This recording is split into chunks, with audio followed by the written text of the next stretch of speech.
You are listening to the Horse Radio Network, part of the Equine Network family. Hey, you're listening to Adulting with Horses, the best place to be if you can't be at the barn. We are your co-hosts and equine authors, Heather Wallace and Natalie Keller Reinert.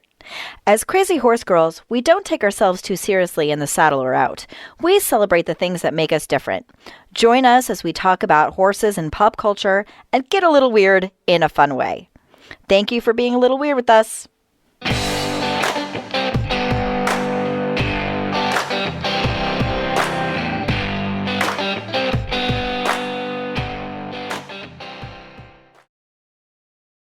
I know. Oh my God. So I'm overtired. But you just went on vacation. You are rested and refreshed. Yes, but I went on vacation with my children. Oh. No, I'm just kidding. They're teenagers, so it's easy. But you know what we did have to do? We had to fly home from Orlando with everyone else's screaming children. Yeah. There's no such thing as a quiet Orlando flight. I've never been on an Orlando flight that was less than 99% full, and 50% of that is children. It's horrible. It is, but you know what? So I'm going to tell you, I already have a win for the week. And so my daughters, I have teenagers, right? So I have to take the wins where I can find them. And I was telling, I'm teaching them about traveling and, tips and tricks and things like that, because there was a time during COVID where obviously they didn't travel. So sure. And I travel a lot. So when we're coming home, we have a middle and an aisle, and then an aisle and a middle all in a row together. Mm. And my twins decide they need to sit in the left side of the plane. They have to do it. They just have to. Which I don't know why, but that's fine. So I was like, you know what? Fine. Cameron and I will switch. We'll sit on the other side in your seats, quote unquote, right? So they're boarding the plane, and it's a full flight. And suddenly they shut the doors, and guess what? Cameron and I don't have in our row a third person. So then Cameron moves to the window. I'm on the aisle. We have no one between us. And Ashlyn and Zoe are like, fuck you. Oh my God. And I was like, sorry, you lose. You had to have that seat. So anyway. I could imagine them calling the flight attendant, Miss, this woman is in our seat and she won't move. I mean, I call that anytime because I spent the whole week with 2 out of 3 children thinking I was so fun and cool and everything. And then the third one, her name is Ashlyn, thinking I'm so cringy and I'm too much and too loud. And God, Mom, stop dancing. I'm like, the whole ship is dancing. Oh, you can't be too loud and cringe on a cruise ship. That's what they're for. And it was a Carnival cruise. So hello, it's built into the pricing package. We went on a Carnival cruise once when Calvin was really little. It was when we still lived in New York City. And it was spring break. And we didn't even kind of realize it when we booked it. And they were all these kids, teenagers, college students in the walkway, in the hallway. And one of them came down and asked Corey to tie his tie for him. Oh, I know, it was precious. That's really cute. They were good kids. I didn't see any theft or assault on that particular cruise you hear about. Honestly, I was expecting it to be much, much worse. Yeah. Even when people, and I had told the girls, listen, don't be caught alone. You don't know. There's going to be people drinking and whatnot on the cruise. And the later in the day, the worse it gets. Actually, a couple drunk people we ran into, happiest drunks in the world. Everyone was, super cute. So we had a really good time. Yeah, it was great. But we shared a room. So yeah, that's a lot. We didn't sleep, and then I got up last night because we got back. I dropped the kids off at their dad's because he hasn't seen them in a week. So I have all today to myself, which is lovely. Do nothing. Exactly. Except I had to get up at 4 in the morning. Do you want to know why? Gosh, the dogs weren't with you. I don't know. Nope. This is such a first world problem, not to grab something from horses in the morning. I had to get on the Royal Caribbean app at 4 a.m. because I had to pick my boarding time for my Alaska cruise. Oh, why at 4 a.m? That doesn't make any sense. Because that's the time they open up the boarding, and everybody wanted to get like the earlier boarding times, and they fill up quick, and nobody wanted to get on at like 5 p.m. if we're going to get into Seward That's at like really 12. crazy. Disney's are at midnight, which is easy for me. Well, see, that's the thing. For Alaska, it is midnight, but midnight Alaska time. No. Yes. Nobody does anything Alaska time. They're not even in Alaska right now. Lying bastards. I know. So that was a bit of a fun thing. But I did get the time I wanted. I did go back to sleep, and I did miss my alarm. All the important things were covered. Hey, I'm always awake at 4. I should have done it for you. I honestly should have given you my login and password. I'm awake between 3 and 5 every morning. I should really I should do things for people. I should be a early morning task rabbit, and all of the stuff that you need to do on weird timelines, West Coast, whatever, or I don't know, Europe. I'm up. You're the woman. Man. You're the girl. I'm just hanging out in bed waiting until 5 when I can fall back asleep. Yeah. That's hormones for you. Right there. I know. My doctor's like, oh, your period is regular, so it can't be that. Bullshit. I was like, babe. No, I went through that for 7 years until I found a doctor who was like, oh, you're right. And I'm like, I know I'm fucking right. So I know, it's like, have you been on the internet, honey? That's all anybody's talking about is hormones. So anyway, I am going to go to a specialist. Good for you. I'm just like, when she said that, I'm like, honey, you can look at the thing there and see that I go to the gym 4 days a week. I am incredibly strong and fit, and I gained 10 pounds. Oh, Jesus. I gained 10 pounds.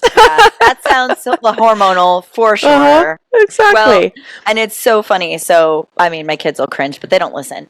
I had 2 out of 4 of us were on our periods on the cruise, and nobody except me, and I don't use them, was like using a tampon, right? So I have 2 freaking out now that they can't go in the ocean in the Bahamas.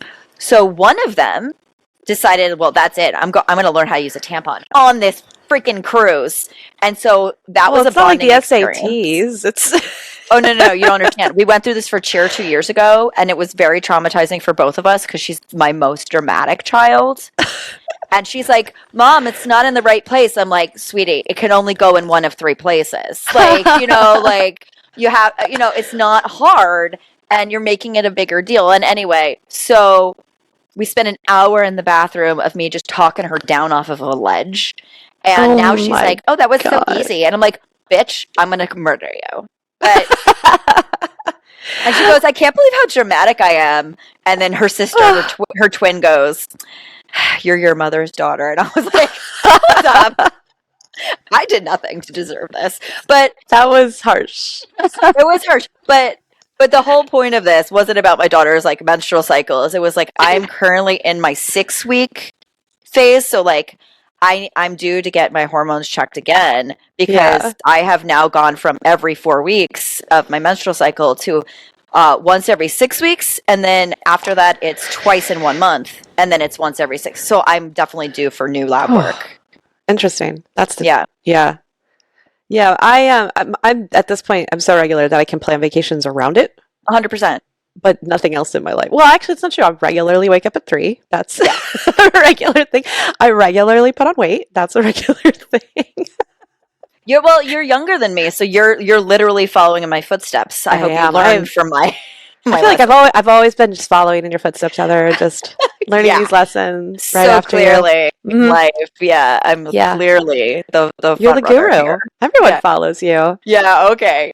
Mm-hmm. Okay. I mean, I'm going to remember this, but we both know you're lying.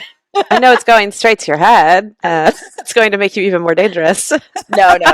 I definitely know you're full of shit, but thank you for saying it anyway. I love when you're self-deprecating, like no one believes you.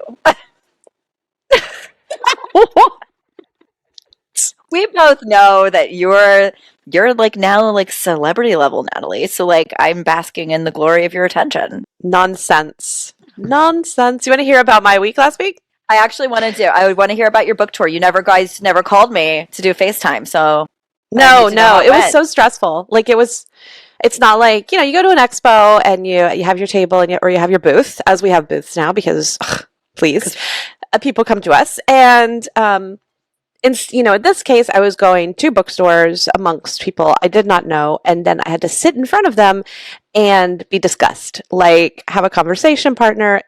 Luckily, thank God, because I do so many podcasts over the years, pretty adept at answering questions and just jumping right in. So there was no nerves from a perspective of what I was going to be asked and if I was going to say anything stupid. Of course I was, but it didn't matter. We always do. That's like our thing. Yeah, like, are the booksellers going to be cool? Are people going to show up? Those are things I had a lot of anxiety about. And so the booksellers were cool, number one. Some people showed up, number two. It's so hard. Some people put a lot of effort into getting there. Like, I started in Jacksonville Beach. Jacksonville Beach, not a horsey town. It's a literal beach. And there was a gale. It was like a hurricane in Jacksonville Beach. It was 40-mile-an-hour winds. It was raining.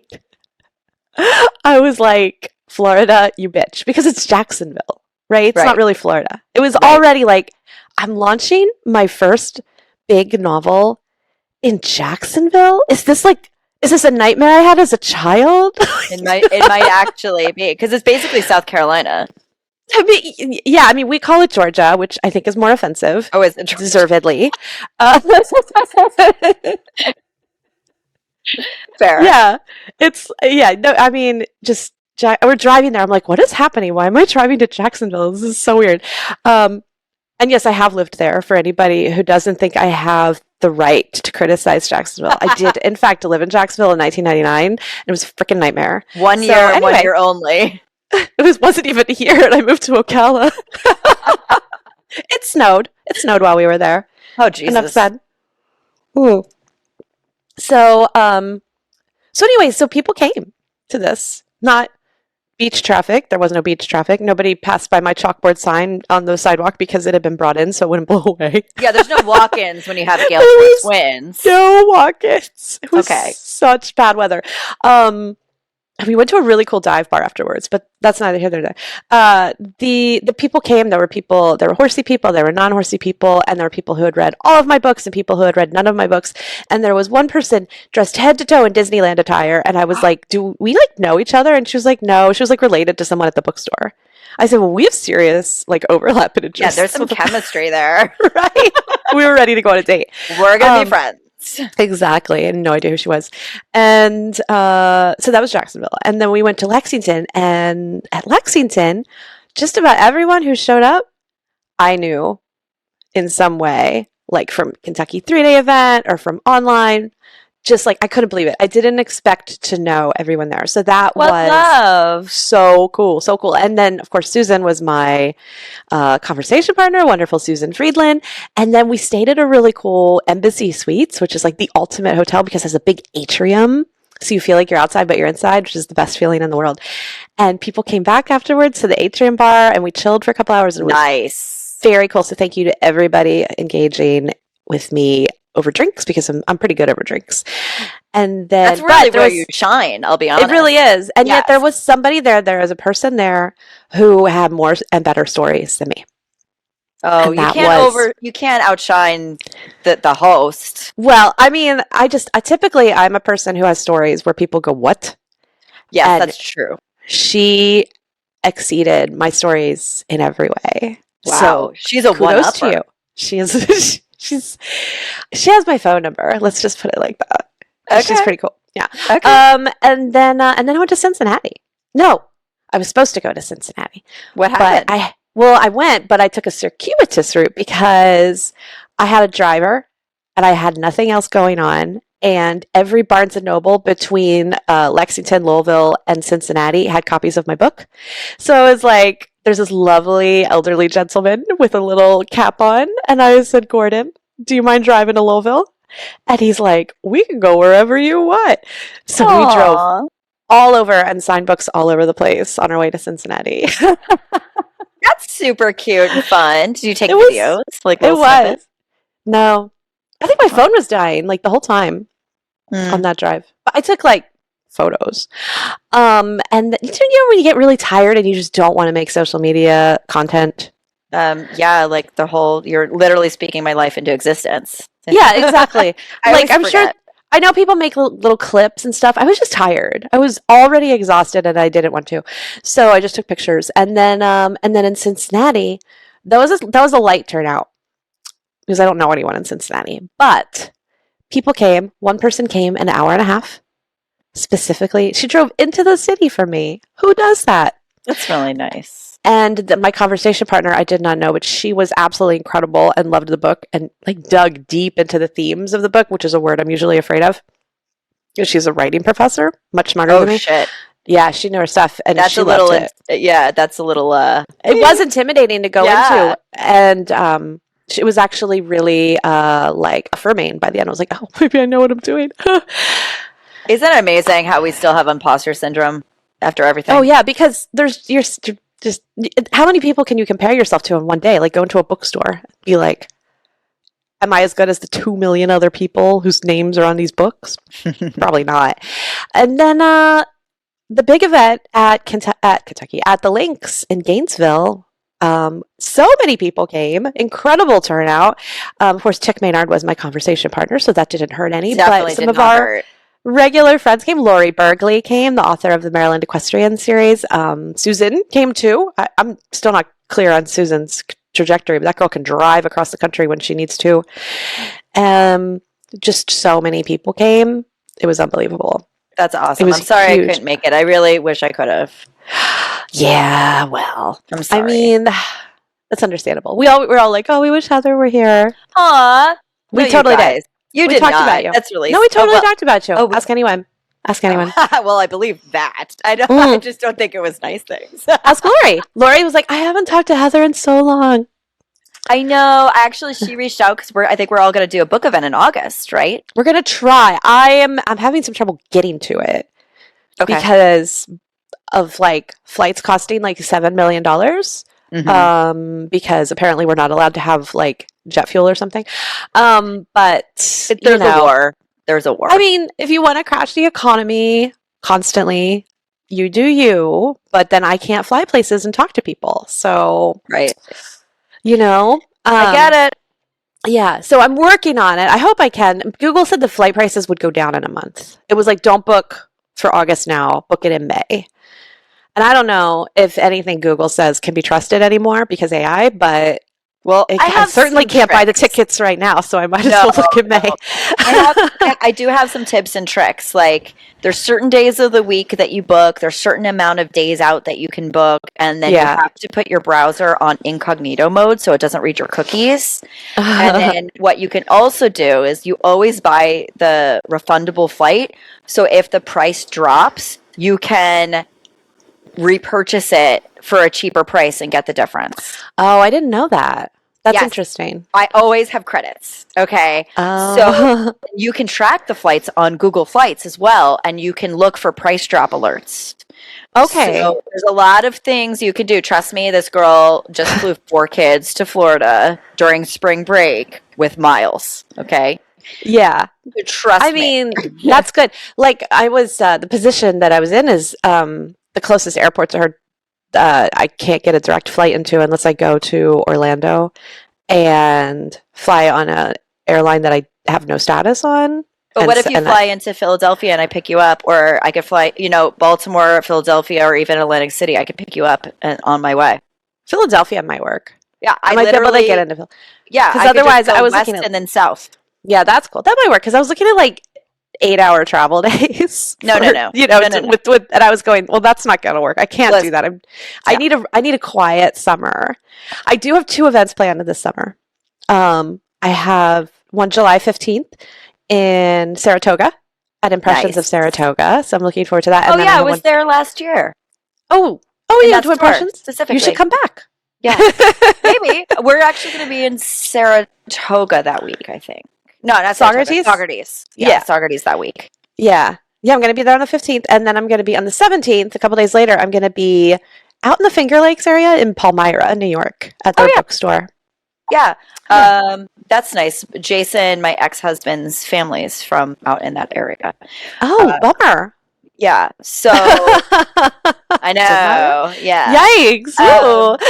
But yeah, well, I have, if we do the book event with Lori in Maryland the first weekend of August, which I don't have the kids, so I can make that happen. Mhm. And then I'm home for a week, and then I go to Iceland for 10 days. Oh, yeah. I'll just be coming home from my upstate New York trip, and then I have an Orlando thing, and then I'd be coming up from Orlando because I'd already be in Orlando Sure. for that. So it's like that's my only busy period the entire summer because I'm trying to take it so easy this summer. I have other people have asked me, like, given me some opportunities to do things. I'm like, I know I should for like my job, but I'm so exhausted. I think I just need to make it a light summer, and I can kind of pick up in the fall, do equine affair, do those things over the winter. That's kind of what I do. Like, I try to focus because my work tends to be, my client work with the body work tends to be quieter in the summer because everyone's off doing the big shows. Yeah. Right. So they're all traveling. So I see some of my regular clients, but most of my like racers and most of my show jumpers and things like that, they're off doing, fancy things. So I try to sit back and spend time with the kids or write or travel, just do like basic, because the fall is insane. Yeah, it absolutely is. And you can't go non-stop all the time. And I think everybody's like conditioned to go. And I thinking, oh, well, my book has come out and I need to do this and I need to keep it in the spotlight and blah, blah, blah. Like, you know what? People, can you all just read it and like save me? Well, and you know what's funny? So I admit, I've been in that burnout for the last 2 years because 2 years ago I published 3 books. Okay. So I'm tired. And then you're like, can y'all just read those? Yeah, I'm tired. So it was funny because you sent me that link this morning and you were like, oh, look what's here. And it's a link to the Equestrian books on Amazon, and they were featuring my series, which is amazing because I haven't done anything. People are definitely finding it and reading it without you like hammering on the desk. Like read my book. Yeah, which is really cool. I'm terrible at self-promotion. So, and it's funny, but I think, I don't know. I mean, there's nothing wrong with taking a break. And I'm going to segue that into something in the saddle because we need to talk about this. Okay.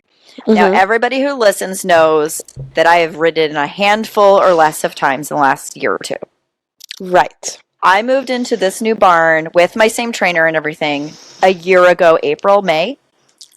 Wow. A year ago. I can't believe it's been that long because I remember the stress that you were under to move him. You were like freaking out. Well, at the same time, I was trying to pack up my life and move out of my physical home too. I mean, it's so much. It's way too much. And I'm not the kind of person mentally that can live in chaos. Like, I realize chaos surrounds me, okay? But if my home is disorganized, then I cannot rest. Mm-hmm. So I was so excited last week that it was gorgeous out. It was like 65 degrees, 70 degrees. I went to the barn. I worked on like 4 horses before I went out of town. And you know what I did? Can you guess? You didn't ride. Come on. I not only did I get a leg over, but I did it in the outdoor, which I have not yet ridden him in a whole year. Oh, so you just decided to just tempt fate. You're like, I'm going on vacation. I think I'll ride my horse outside for the first time. Oh my God. I would have talked myself out of that so hard. And it was a windy day. Like, and I was by myself. Windy. I was by myself. My God. There was no one else there. Everybody had run out to the other barn, or they were like, taking a Wawa run or whatever. I'm not going to lie. Okay. He was perfect. We all know that I'm the problem in our relationship. He's perfect. Ferris was amazing. He didn't take a step wrong. He did spook at like a jacket that was like blowing in the wind, but like who could blame him? Yeah. And all we did was walk because I just wanted to get comfortable myself around, the trees and the road and all the things. And we maybe rode for 15, 20 minutes, just did a lot of circles around standards and things like that. And I'm telling you, I'm so embarrassed to admit this. I woke up in the middle of the night, totally like sore and spasming. Oh my goodness! Like Oh that's no, how that has been a pathetic. long time. Yeah, but in December I rode and I was trotting, Right. and I was fine. So I think for me it's the walking because I need more like, I'm more tense. It's that side to side sway in your hips, probably in your lower back, right? Yeah, my hips were the tight. side to side. Yeah. And I always find like the first ride back, I always feel like the horse is like, hi, oh my God, we're going for a ride. And the second ride back, they're like, can I help you? Are we making a habit out of this? So She was definitely confused. I can understand why the first ride he's like, oh, this is real nice. Mom's here. We're going to go for a walk. You show up again with Sally. We're not doing a thing, are we? Is this Like, a thing? are we exercising? Oh, I feel spooky. and it's funny too because Ferris, he knows how to get me off. Let's just he knows how to eject me, and he was so good. Like he wasn't looking for an out. I wasn't looking to push the boundaries because I knew I had to get on a plane the next day, right? Right, exactly. So I didn't need to be walking in a bathing suit for the first time in 2 years bruised, because that would be an explanation that I did not want to give.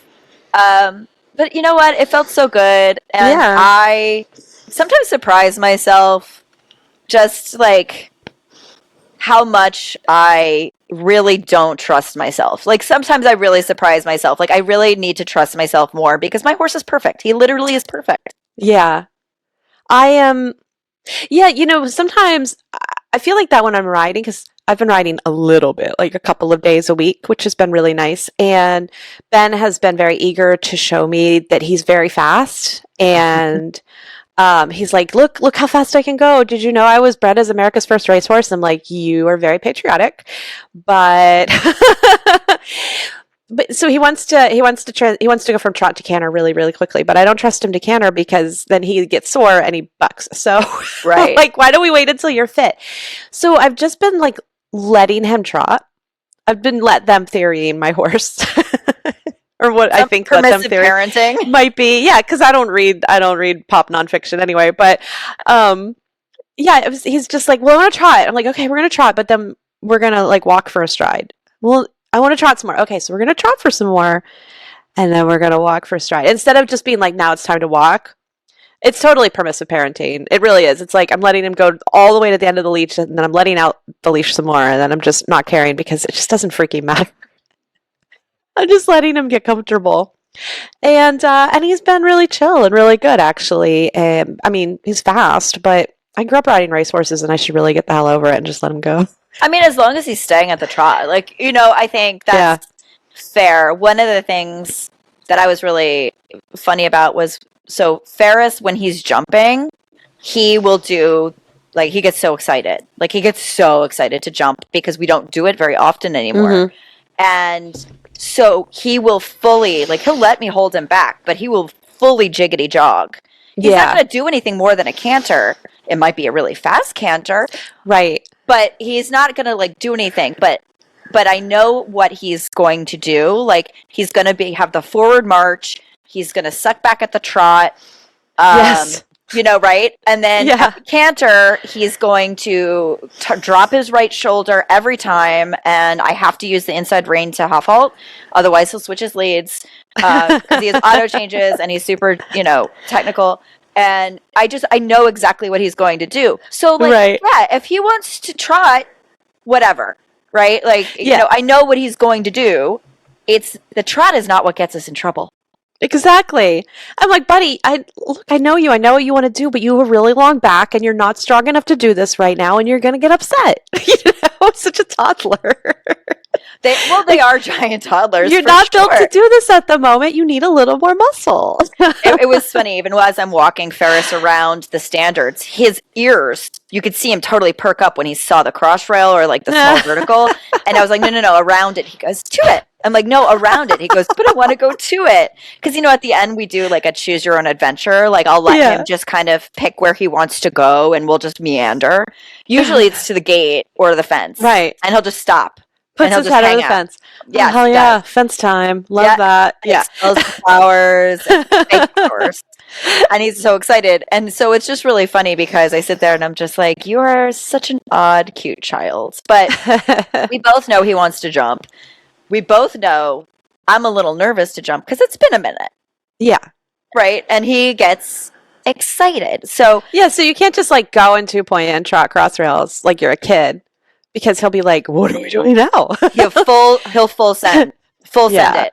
And if we go in too fast, he will buck his way out because he's so excited by life. Yes. So you know what I do instead? My hack for this? I give him to the trainer. And I let her do all that fun stuff with him because she's hilarious and fun. And she's like, oh, he was perfect. He only bucked 3 times. And I'm like, what? Oh, yeah. You know, but she thinks it's fun. She loves him. And now that we're back in spring and I'm not paying for winter hay, I can afford training rides again. Oh, that's good. So everyone wins. He gets to jump and buck, and you get to pay for it. And then when I ride him, he's a saint. I love it. It's a win-win for everybody. Hey, this is all about like finding ways forward as an amateur. And you found it. Oh no, my horse loves to jump too much. Well, then you're going to have to pay someone to jump him so that you can hack him. These are the things 12-year-old us's would have buried our heads under our pillows and screamed if we knew this was the direction our lives would take. Well, and it's so funny. So I have a 15-year-old with her own little pony that he's very much a jumper type, okay? When Ferris is fit, he is a hunter, like a true hunter. He's gorgeous. Yeah. But we're in that excited stage now. But right. He will go over anything. And so Zoe has shown interest in riding Ferris again now that she's a little older and then she's got a little bit more under her belt because he's very technical. He's very, very... he's difficult to ride, okay? But if you know his buttons, he's very easy. That's what he sounds. He sounds like a button horse. Yeah, he's a button. He's got a lot of buttons. Yeah, and I put a lot of them on myself. So my bad. But he's got the buttons, and so a lot of it's voice command as well. So like I have a cheat for everything. And so she's like, "Well, I want to ride him," and I'm like, "I'm down for it, but let's let him get back into training before, because I think you would love jumping him." Because she's so used to her pocket rocket that Ferris would be nothing for her. Oh yeah. He would be that so could be easy. A great step up for her. Absolutely. And then if she had him fit, she'd have a jumper and a hunter. Ooh. Yeah, except he won't travel. He won't do the since he herniated his intestines after the last trailer incident. Yeah. And we realized we have to sedate him to trailer him. Yeah. I don't take him off property unless it's like an emergency. Oh, that's so he's 18 with a neurological condition. So, yeah, and I mean, she could certainly get, acclimated to the point where she could catch ride hunters. So there's something to be said for that. Totally. And we have quite a few hunters in my barn, and we just got a really new horse who is super cute. And unfortunately, we got him because we lost a 3-year-old right before the big blizzard. He colicked pretty badly. And it was horrific. But we ended up getting a new young thoroughbred from New Vocations in Kentucky. Oh, fun. And he is super cute, in your pocket, little lab personality, but he's a little fast. Yeah. And so I have no doubt that Zoe will be aching to ride him soon because he's actually really quite nice. And it's so fun to get back on a thoroughbred after even riding something, a little wider. Like, oh, there's nothing here. Okay. This is all I used to ride. Hard to believe. And it's funny, and I'm impressed by myself in some ways because as we've all established, I'm a bit timid, but like there is nothing like riding a thoroughbred. Yes. I know. I constantly yeah, that ache is there. 100%. I miss it's hanging out. I miss it in my core because he is just so athletic and so balanced and so beautiful, and I just I do miss that so much. And you feel the interest level is so much higher with a thoroughbred, where they're just like, what are we gonna? I'm gonna take that on. We're gonna do that. We're handling this. Just like they're looking for that job. Yes. Yeah. That's really hard to Hard to get over. Yeah, well, because unfortunately, my pony, unless we're jumping, my pony and I both have the same interest level, which is less amount of effort applied. Yeah, I should remember that it's very hard to maintain that interest level for an extended period of time. Like, I might have it for a day, but I probably won't have it for a week, and I definitely won't have it for a month. Right. So it's definitely best to sit with my quarter horse who's like, oh, we're not doing anything this month? Cool. Yeah, I mean, exactly. It's people who have thoroughbreds and they say like, oh, we don't like them, they're sensitive, whatever. Like, listen, they need a job. And not all thoroughbreds are fast and go, go, go. Some are pokey, but you need to gain their interest. Exactly. And Ferris is fast when he's interested. Mhm. But when he's not interested, he totally checks out. And it's really hard to keep his attention because he gets bored in the arena. I feel like Ferris. Well, me too. Hello, Yeah. ADHD. You know, I get bored with repetitive things. And so Yeah. part of my exercise program with Ferris is, what do we feel like doing today? How are we going to make this interesting? Yeah, okay, so I'm trying to pay more attention to that, like in general. Like I know that like Ben responds really well to interesting patterns, like off the rail, like we're gonna go to the quarter line and then we're gonna go back. Like he likes to zigzag, he likes to circle, he likes to do these things.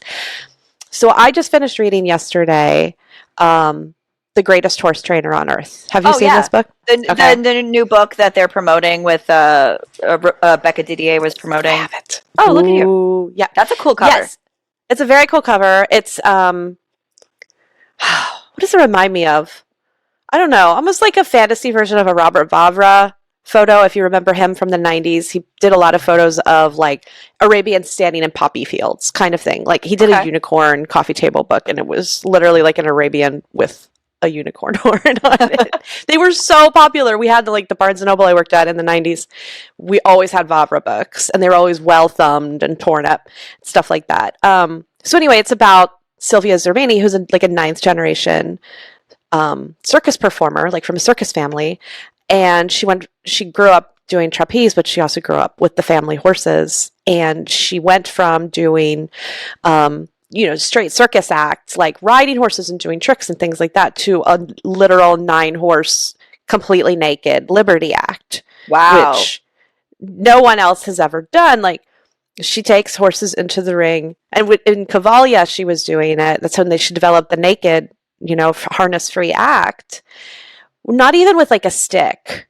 Like usually when you do Liberty work, you have a stick to extend your arm so that you can direct.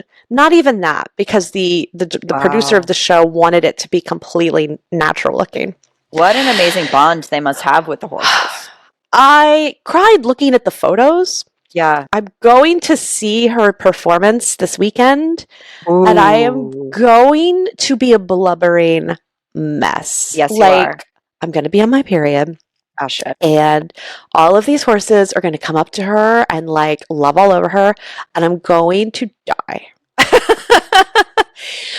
But in the midst of all that, it's like biography, but she talks a lot about her philosophies and the way that she trains and things like that. And she's like, dressage must be incredibly hard. This is a woman who can just like call 9 horses to her and they will all come to her and be like, we worship you.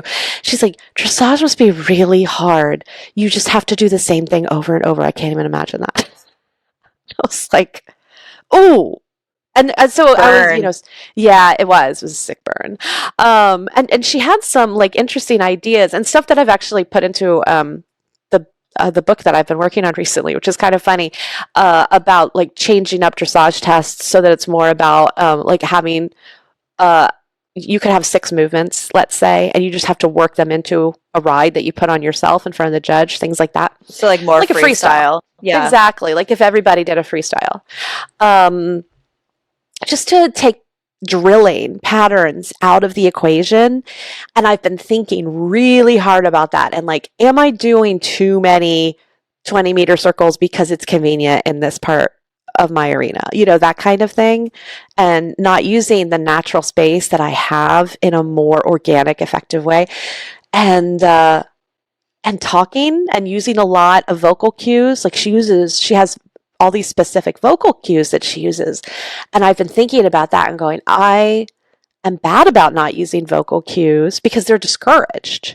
Oh. But horses do talk to themselves gently. Like Ben talks all the time. Mhm. Ben's not even gentle. He screams. And so yesterday, I finished reading this book, and I go outside, and I'm thinking, because there's nothing like finishing a training book and going outside, like, all right, let's do some stuff. I get on Ben, and I remember a trainer when I was a kid had a rebalancing, like, focus sound, a little ha, right? So I started doing this just a little light ha. I probably get away with it in an arena, quite frankly, like in a test. It was so Sure. light. As long as you're not in front of the judges' stand. Exactly. Yeah. And even then, they might think I was just breathing out or I was like having a mental breakdown, one or the other. They've seen it. Do you know that Brat halted and transitioned better every time I made that little ha sound first? You would never know. Like, he didn't really react to it in the moment. But maybe if I said, it got his focus. Exactly. He was like, oh, she needs me. Oh, okay, we're stopping. Okay, we're stopping now. And his halts were more square. He waited. And then one time, he always likes to walk away right after he halts. And I said, why don't we stand still for a second? And then a wasp came up. And I was like, oh, that's why. We had to trot away. Like, I know he wasn't trying to get away because there was a wasp there, but that was a funny consequence of me standing still. Well, it's funny. I mean, so Delight's vocal trained, Ferris is vocal trained, and Odin is. Oh, I did not train Odin to be vocal trained. Ferris is like my trick horse. Like, he and I have been doing Liberty for a long time since I got him, which is like 8-9 years ago. And Delight is newer, but it's so funny because both of my horses on the lunge line, and now I free lunge a lot. I do not use a lunge line to work the sillies out. I do it to communicate and to work on, different exercises. I have a reverse and go, right? Like, so like, if there is, I forget what I'm using right now because I'm blanking and I haven't had any sleep, but if I want them to change direction and keep their pace, right? So like, if they're trotting to the right and I want them to reverse and change to the left, I have a vocal cue for that. And they're so good at it. And I started with hand motions, and now we've moved, and then I started pairing the vocal cue to it. And so when we do it at Liberty, people are like, oh my God. And I'm like, oh, no. Like, we have to build to this. But I always feel so proud when that happens, because then I use it under saddle if I need to get his attention back. And that, I think, and I've said this before, and I'll say it a million times, the work I've done on the ground and at Liberty has created such a relationship of trust and communication with the horses that I trust them more now under saddle. Mm-hmm. Because I trust them more, and therefore they trust me more as well. Yeah. I mean, it's even like, I don't free lunge or anything like that because I don't have like that right space to do it in, and I'm working on it, but I have a plan because there's so much I want to do with Liberty training, and I need a little more of a confined, area.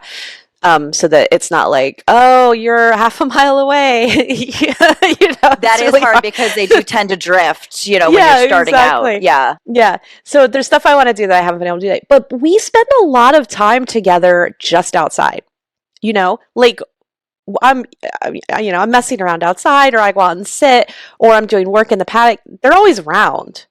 And I think that itself has had a profound effect on our relationship. I think you're part of a herd. Yeah. Yeah. I mean, I look out at night around 10 o'clock or so, and Ben usually will come around to the front, in front of the front yard, and sleep with his back to the house, which is guarding you and looking over you guys. Oh, I think we're guarding him probably from the scary forest, but I think that's so adorable. They are such creatures of habit. It's so funny. He's like, I'm just good. They're in the house. The people are in the house. The scary things are behind the house. I will stand here with the house and the people between me and the woods. That's funny. Yeah, it's really cute. He's standing out in the rain right now, just like, ah. Well, yeah, it's funny. I mean, so I tell there's a girl, a barn worker, who's very not experience with horses. Like, she's been working there 6 months now, or maybe a little longer, and she's been getting experience, and she started riding a little bit. So she always has great questions, but in the beginning, everyone told her. So we usually bring my horses in together. It's just, one, it's easier, and I worked really hard on making them easy to bring in together, but two, Delight's a bully and Ferris is a baby. So if Ferris gets left behind, he screams his head off, and Delight has to go first. So we just halter Delight first, And as long as Delight has his halter on, he knows he's coming. He'll let us get to Ferris and get his halter on. Because otherwise, if I walk up, Delight's like, oh, you're paying attention to me first. He had to like, listen, he's really easy, but you have to get him in this order. Otherwise, you're making your life difficult. Yeah. You have to respect the pecking order. You do. And it's funny because I think in an all-out battle, Ferris would be at the top. But Ferris doesn't care enough, and Delight wants to be at the top, so they kind of go back and forth. But Delight really cares about getting to come in first. Like he's will, like, look, I only have so many privileges. This is one of them. I come in first. He does. I don't have. Listen, you don't have to justify bringing in 2 horses at once. I used to drag in 4 and 5 horses at a time. I do not care what anybody thinks of it or me. Let's be practical in this life. And I mean, I regularly would bring in 2, not even mine, but you learn who to grab first and who's going to try to hit the gate and who's going to do whatever. And it's funny because Delight he'll walk himself to a stall. Like he is ready to go inside for his inside time. Like he is the prince. But it's so funny because they love that routine. And Ferris is an agent of chaos like I am. And he will absolutely go for a wander and visit everybody like the mayor he is. So like if you don't have him, he's not going to follow you. You know what I mean? Did I tell you about this boarding stable I was at for a while when I was a kid, where the horses were allowed to run into their stalls every night from the pasture, and they would scream horse, and we would all flatten against the walls as they went running by. They turned it into like a demolition derby. Oh Jesus! Like, the point was, how crazy can we make bringing horses in every night? That was the entertainment, because a lot of the people there didn't ride. They were just like good old boys and good old gals who had horses, and they wanted to watch them run. so they would encourage galloping. Oh yeah, it was encouraged. You let them in because they would open the gate, let a horse slide through, and close it quickly.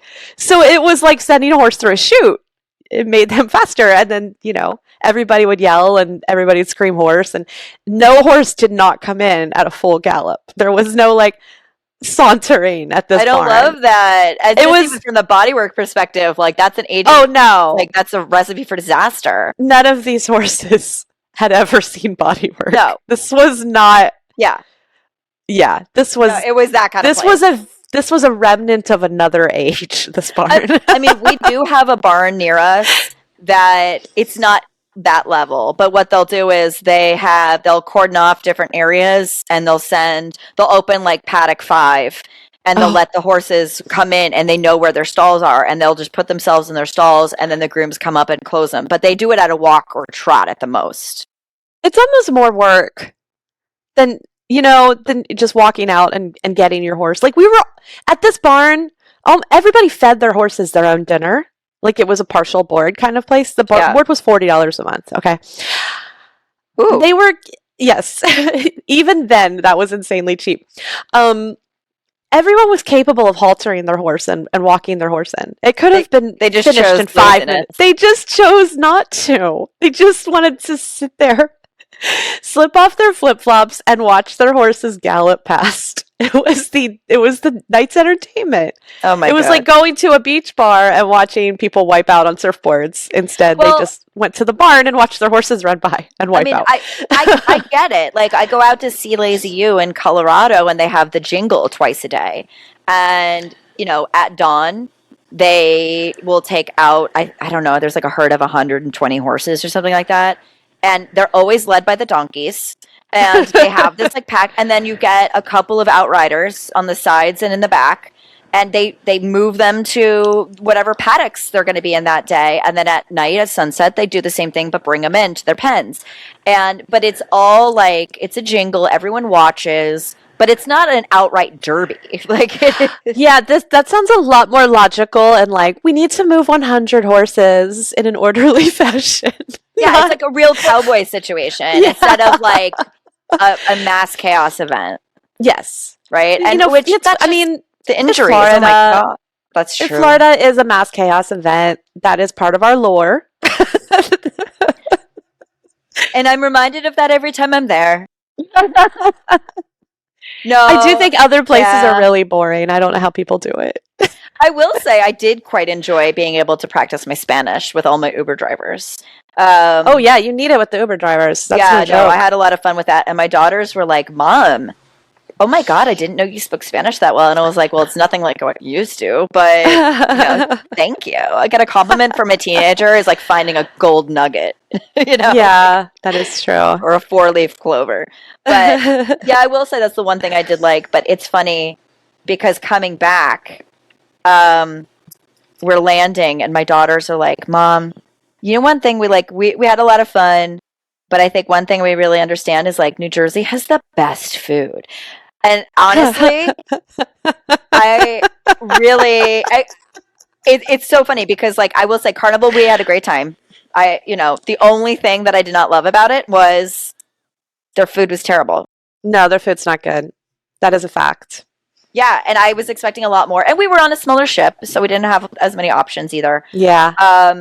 So, I don't know that I would go on a Carnival cruise again. I would not, but I just, you know me. I'm bougie in this life. I'm going to share this with you and everybody who's listening. My mother recently retired from her insane job, and she is fulfilling her lifelong dream of booking travel, which I used to do, if you remember.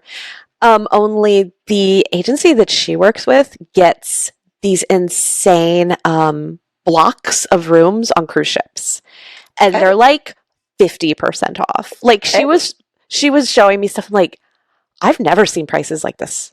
This is insane. Are you for real? And she's like, oh yeah, this agency's amazing. So I'm just putting that I'm definitely in gonna be your general her. direction. Yeah. And anybody who's interested in this, reach out to me and I will connect you, because there's deals like we're already going on a cruise together in September, and she has room blocks available on a Royal Caribbean ship at the same time that are so good. She's like, if we weren't going on the Disney ship, I would be going in this. I'm like, yeah, me too. And I don't even really want to go on a Royal Caribbean ship. It's just such a good rate. And Royal Caribbean has really good food. I know. That's the one I usually do, that or Norwegian. Yeah. Their food is good. Norwegian has good food. I think the French restaurant on Norwegian might be one of the best restaurants I've ever eaten at. Well, you know what's funny? It's just so good. I think this is my 4th cruise I've been on. Fifth. And I will say 5th in the last 10 years. So like that's saying a lot. I'm pro. Like I'm definitely like, it makes vacationing so easy. People are friendly. They're all looking to like make friends. It's really good if you're solo traveling. I'm for it. So I think I'm going to be doing it more. And it's very price conscious too. It's all I really want to do for vacation right now because I am wiped out. Yeah, you don't have to think. I love like, oh, let's go to London for a week and let's do this and that and the other thing. But I'm tired and I don't want to do that. I don't want to fly overseas. I don't want to schlep through a city. I don't want to do any of those things. Right. I want to lie down, look out the window at the ocean, and call room service. Those are the things I want to do in that order. Well, I was telling my daughters because, I want to foster a sense of travel and adventure for them. And I was explaining to them, and I will die on this hill, there is a difference between being a traveler and being a vacationer, okay? Sure. And you need to do both. Yes. In my opinion, if you have the wherewithal to alternate, I think that's awesome. Like, this was a vacation. I didn't have to do anything. We just got off the boat, went to our cabana, sipped on margaritas and virgin daiquiris, went into the pool when we wanted, and I hammocked. I hammocked my ass off. You did. You were I really did. Yeah. I am the hammock lady. It's my meditative spot. Like, hello. But then I'm also going to enjoy Iceland. But Iceland is not a vacation. That is a travel destination. That is a sightseeing. I will come back more tired than I left. Yes, exactly. And so, you're like, I got to recover from this travel that I have done. Correct. And I think you need to do, so I think cruising is like really perfect. And they're actually talking, maybe this is my win of the week. I don't know if it's mine. Oh. Asbury Park, which is a very close beach town to me. It's super fun, a lot of music, a lot of restaurants. They're talking about putting in like a cruise port at one of the terminals there. I don't know how they're going to do it because it's not like super deep, but they're talking about it. And if they do, then that would be a cruise port 25 minutes from my house. Oh, that's useful. And that is very useful. Because, I mean, yeah, I can go into Brooklyn or Bayonne easy enough. But I am a child of convenience. Okay. I mean, there's nothing like starting a vacation easy. That's why I fly out of Gainesville whenever I can. My little 2-terminal airport. Because it's 40 minutes away tops. Yeah. And I just walk in and get on my airplane instead of driving 2 hours to Orlando and putting up with the chaos of Orlando. That's not vacation-y. So, yeah. Yeah, exactly. I'm pro as long as it doesn't cause, like, we just, Florida just defeated a couple of cruise proposals because they were environmentally bad. But, I mean, I don't know what they're going to do to the environment in New Jersey that hasn't already been done.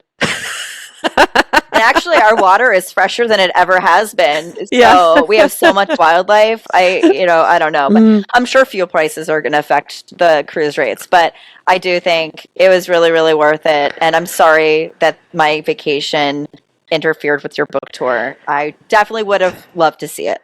Oh, please. That's quite all right. I mean, we spend a lot of time together anyway.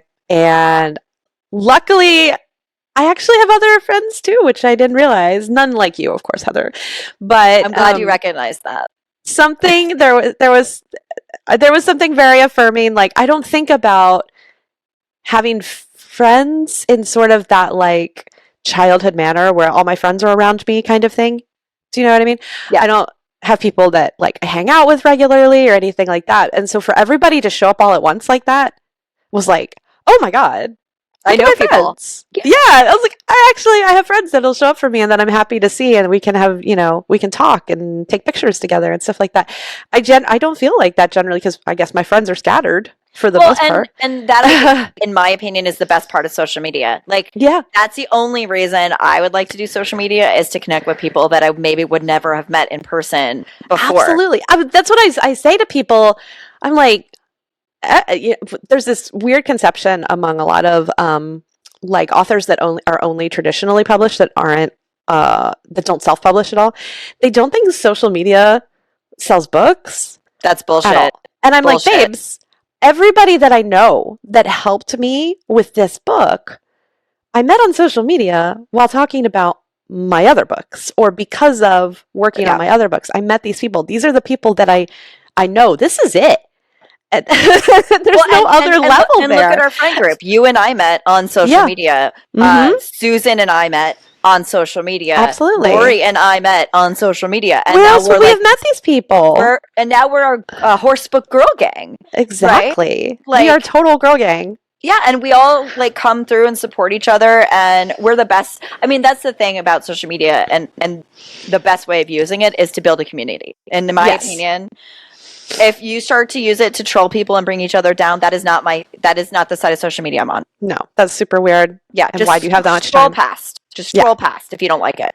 But people, they clearly use it in weird ways, because I was listening to a podcast yesterday and this person's like, well, I really find when I'm burned out and I need to finish a book, like I just get off social media and I don't go on social media at all. That really helps. And I'm thinking, how does not talking to anybody help? And then she said, honestly, if you need news, just turn on Lester Holt between like 6 and 6:30. And I'm like, news? Who's talking about news? I'm not going on social media for news. Trust me, I have blanked out all access to news on social media. There is nothing on there I need to know. I think that just points to like what's wrong with our world currently is if you're on social media to look for news, you're probably misinformed. Yeah. Go ahead, watch Lester Holt for the news. He's very relaxing. I agree. I like his voice. Frankly, I don't need the news at all. That's terrifying. And then go on social media to make some freaking friends. Yes. Yes, 100%. My algorithm is funny. My daughters and I sometimes will have similar videos, but like, and then you see like how their algorithm is tailored to them or my algorithm is tailored to me. And we like different things and that's cool. But none of us have the news. No. Okay. If you told me that there was news on any of my apps, I'd be like, really? Yeah, I want to see funny animal videos and tarot readings, okay? I want to see videos of horses doing stupid things and people talking about it. Like, I want... Exactly. I'm not on your side of social media, friend. I like Disneyland walkthroughs. Like, we're live at Disneyland. I'm like, I'm sat. Let's go. Let's look at some ducks. Yeah, it's just really funny. So yeah, but I mean, like, that's the thing. Like, I'm going on this cruise. So I was talking with my roommate going forward this morning for the cruise, and you guys have all met her before, but you know, she's kind of an introvert when she's not working, and she's like, "You're so much more extroverted than me." I'm like, "No, I'm not. No, I'm really not. Like, I did not speak to anybody on this Carnival cruise I went with my daughters because I was there with my daughters. I don't need to be meeting strangers. You know, like, we were kind of insulated. I mean, we weren't not friendly, but we weren't looking to make friends. Yeah. But on the Horse Lovers cruise, I'm there to, like, meet other horse people and make friends because we're all part of a community that is going together. Right? It's that mindset. And that's when social media kind of brings people together and then brings them into the real world. That I can do. I like that. Absolutely. That's been a game changer ever since it's started, 10, 15 years ago. I was like, here's my people. My people are here. My people are here. So I already mentioned my adulting win. Did you have anything besides the fact that you have real friends? Oh, gosh, that's a big one. That really, it was like, I was super overwhelmed. Like, I'm proud of you. Thank you. So I am catching up on things after doing nothing except book for a very long time. I turned in my updated draft of Outside Reign, which was the last book that I was working on. And so I'll get another edit back on that eventually. But in the meantime, I don't have anything to do. Clapping for you. That's amazing. Thank you. So I'm like working through stuff. I'm kind of writing down notes in my to-do list, and like I'm doing my pre-order notes. So everybody who pre-ordered and signed up for my like signed book plate and stuff, I'm doing those so I can get those in the mail. And I'm just catching up on just appointments that need to be taken care of. Just little catch up. And I'm reading a lot. Like, I read the Sylvia Zerbini book yesterday, and I read another book the day before that, and hey, there's Glasgow. And now it's raining, so that's exciting. So it's just I'm just very much in a chill spot right now, and it feels really, really good. I love that. I love Glasgow, that. come meow over here. This cute little chirp. I have been celebrating the spring weather here by working, and I'm putting together and designing a little garden. Oh, yay! Yeah, so the cool thing, and you've been here, but like, I have 3 backyards. Like, I have 3 sides to the house. Yeah. And one side I've determined is going to be my morning area. The back is going to be my afternoon zone, and then the like south side of my house is going to be my night garden. And I'm going to put in like night blooming flowers and herbs, and I'm just going to really make this place my own. And I'm so excited. I love Cottage Witch, Heather. I know, it's so much. I am so thrilled. I'm like Farm Natalie. Like, I'm working on my vegetable garden. My squash are up, y'all.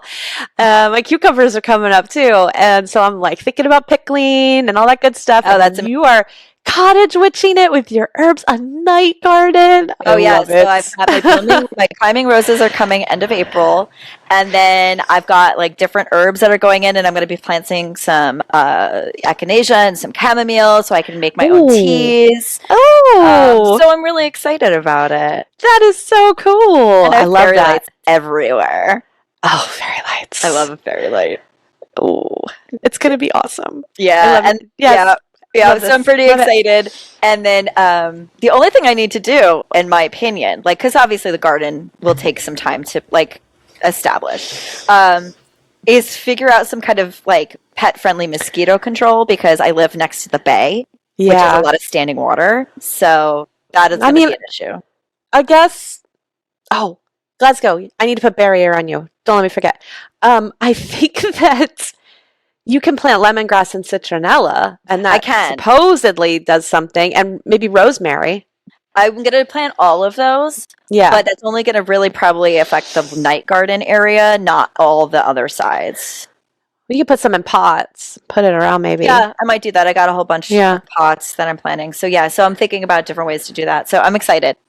Yay! We also, when we sit outside at night in the summertime, we use the coils, because they use those in the Caribbean, and they really work to keep mosquitoes away. We put them down by our feet. Oh, Because mosquitoes bite my ankles. So we'll sit on Okay. the couch, and the coil is down between our feet, and Okay. so the smoke comes up around our legs, and they don't bite our legs. So I love that. Okay, I'll Yep. definitely look into that. Yeah, because I know that there's some like ultrasonic repellents and things like that, and I was thinking about putting in a little pollinator home, and then a bat house as well. Oh, I love bat houses. I Don't kind think of about it. regret. Like we always had a couple bats, and now we have a lot of bats, and they swoop a lot more than when we had a couple bats. Mhm. Like there are times that I don't go out at dusk anymore because there's bats like swooping down at eye level, and I But they're can't. not going to touch you. They have echolocation. They know where you are. They get really close. They do. We used And if a to play bat games- touches you, you have to get a rabies shot. no, oh, in Florida? No, in general, No, you really do. Yes, No. because bat saliva can transmit rabies, and if Less you have a than cut on you, it 1% can of get bats. in. less than 1% of bats have rabies. Okay, And that is a 100% myth. of people who get rabies die. Well, I have my rabies vaccine anyway because I work. I with don't know when animals. I don't know when I was ever inoculated for rabies, so I'm pretty nervous. I had it done before I went to Mongolia. Oh. But yeah. So I used to work with bats, so I know a lot, and I'm a big fan. But yes, we I don't used like to them go- swooping around my head, Heather. I mean, that's fair, but you just, yeah. So we Yeah. used to go out in the backyard with like a tennis ball and we'd throw it up in the air and have them chase it. It's a fun game. So we're not the same, but that's fair because you live in I Florida. like them high up. I like to look up and be like, bats, the bats are here. They're up there in the sky. Yeah. Well, and fun fact before we go, because we're definitely over time, is Yeah. one little brown bat will eat up to 10,000 mosquitoes in a single night. I don't even want to know how many mosquitoes I must have if I still have mosquitoes. Yeah. I don't have that many here, but God, that's terrifying. It is terrifying. Little vampires. We'll leave you with this terrifying thought, friends. You're surrounded by little vampires. Thank you for being a little weird with us, horse girls. If you like what you hear, make sure to subscribe to the podcast on your player of choice. Follow us on Instagram at Adulting with Horses Podcast, or even better, join our Adulting with Horses Clubhouse on Facebook, where you can become part of the show. Also, it's a great place to meet other horse crazy women. Thanks, and see you next time.